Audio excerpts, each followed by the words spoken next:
Have you ever waited for God to speak and heard only silence? Have you ever wondered if he was still there at all?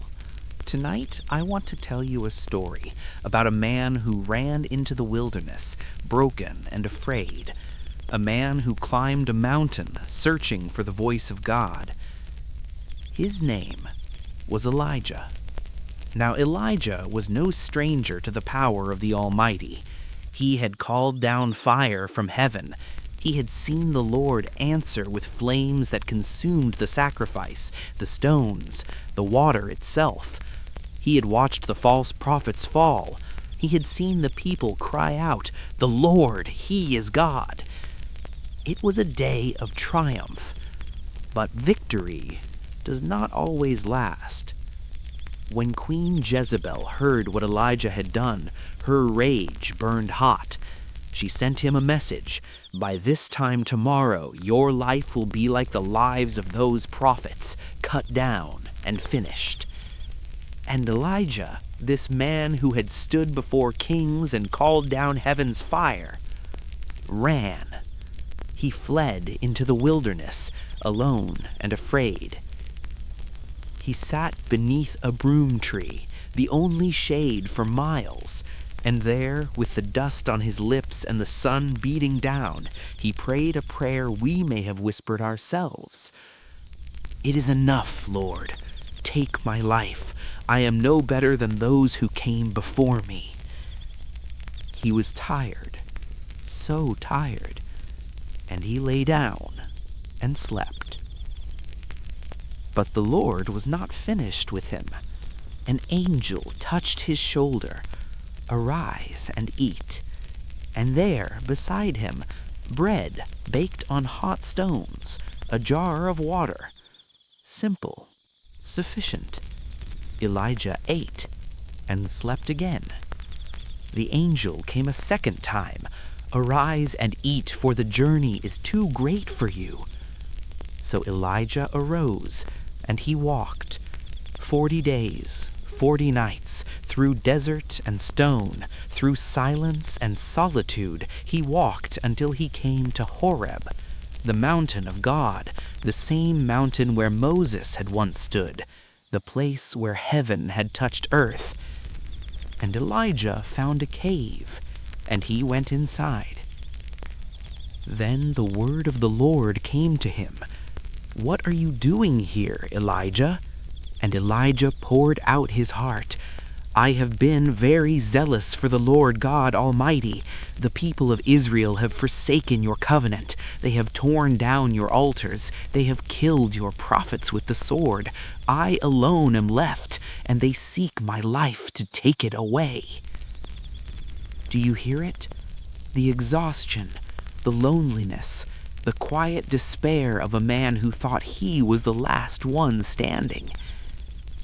And the Lord said to him, "Go out and stand on the mountain before the Lord, for the Lord is about to pass by."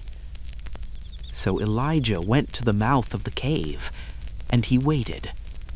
And suddenly, a wind, not a breeze, a wind so fierce it tore the mountains apart, it shattered rocks into pieces, the earth trembled, the air roared, but the Lord was not in the wind. Then an earthquake. The ground shook beneath Elijah's feet. Stones tumbled. The mountain groaned as though the world itself would split open. But the Lord was not in the earthquake. Then fire.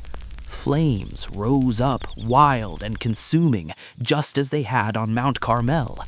Heat and light and power. But the Lord was not in the fire. And after the fire, a sound, barely a whisper, a gentle, still, small voice, hushed, reverent. When Elijah heard it, he wrapped his face in his cloak. He stepped to the entrance of the cave. He stood in the presence of the Almighty. And the voice spoke again. "What are you doing here, Elijah?" Elijah answered as before, the same fear, the same loneliness. And God said, "Go back, return the way you came. You are not alone. I have preserved 7,000 in Israel, all whose knees have not bowed to Baal. You are not the last. You are not forgotten." God had not abandoned him. He had simply been quiet. My friends, sometimes we expect God to speak in the earthquake, in the fire, in the storm that breaks the mountains.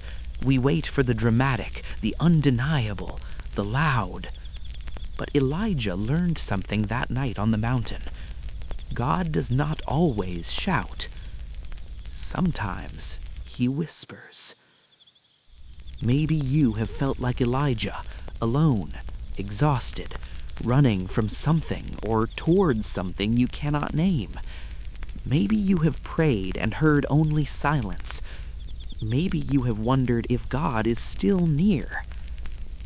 But listen, he is not in the chaos. He is not always in the noise. He is in the stillness. The fire before us burns low now. The embers glow soft and warm. The night wraps around us like a cloak. And if you listen, truly listen, you may hear what Elijah heard. Not thunder, not flame, but the still, small voice of the one who has never left you. He is here, even now, especially now. So be still and know.